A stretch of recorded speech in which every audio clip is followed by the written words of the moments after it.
Moisés e a sarça ardente, o chamado no tempo de Deus. 23 de maio de 2026. E o nosso texto bíblico encontra-se no livro de Êxodo 3:4. Quando o Senhor viu que ele se aproximava para observar, Deus o chamou do meio da sarça. Moisés, Moisés. Ele respondeu: aqui estou. A história de Moisés e a sarça ardente é um dos momentos mais significativos da Bíblia, simbolizando o chamado divino e a intervenção de Deus na vida de um ser humano. Moisés, que havia fugido do Egito e se estabelecido em Midian, é surpreendido por uma manifestação divina que mudaria o curso da história de Israel. Este relato não apenas nos ensina sobre o chamado, mas também sobre a importância de estarmos atentos à voz de Deus em nosso tempo. O hoje que podemos aprender com o chamado de Moisés. A palavra chamado, neste contexto, é fundamental para entender a natureza da vocação divina. O chamado de Deus não é apenas um convite, é uma convocação que implica responsabilidade e ação. A exegese da palavra revela que o chamado é uma resposta à necessidade divina.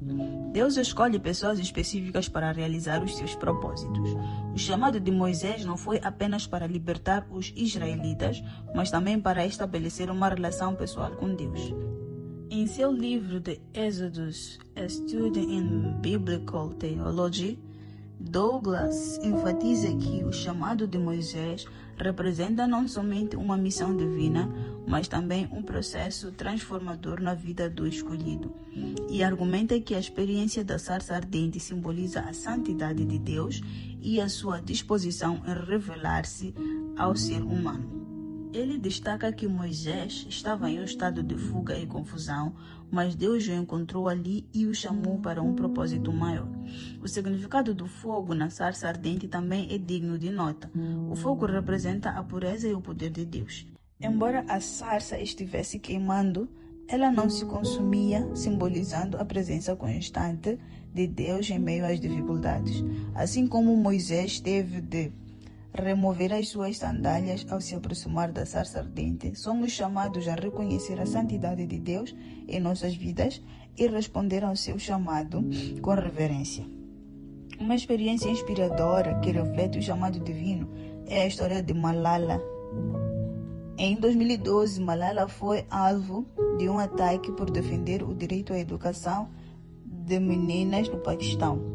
Após sobreviver ao ataque, ela tornou-se uma defensora global da educação, sendo galardoada com o Prêmio Nobel da Paz em 2014. A coragem dela em responder ao seu chamado para lutar por justiça educacional ecoa a determinação de Moisés em libertar o seu povo. Malala disse: um menino e uma menina juntas podem mudar o mundo. A sua jornada ilustra como um chamado pode surgir nas circunstâncias mais adversas e como podemos fazer diferença quando seguimos essa vocação. A história do chamado de Moisés lembra-nos de que Deus tem planos para cada um de nós, mesmo quando estamos em momentos difíceis ou confusos. Quando nos dispomos a ouvir a sua voz e responder ao seu chamado, podemos fazer parte de um plano divino para transformar vidas na nossa sociedade. Desafio do dia: que possamos estar sempre atentos à sarça ardente em nossas vidas. Aquele que chamou Moisés ainda está buscando homens, mulheres, jovens e crianças. Reflita nas oportunidades divinas que nos convocam a agir com fé e coragem. Não esqueça, o tempo de Deus é perfeito. A sua chamada pode chegar quando menos esperamos.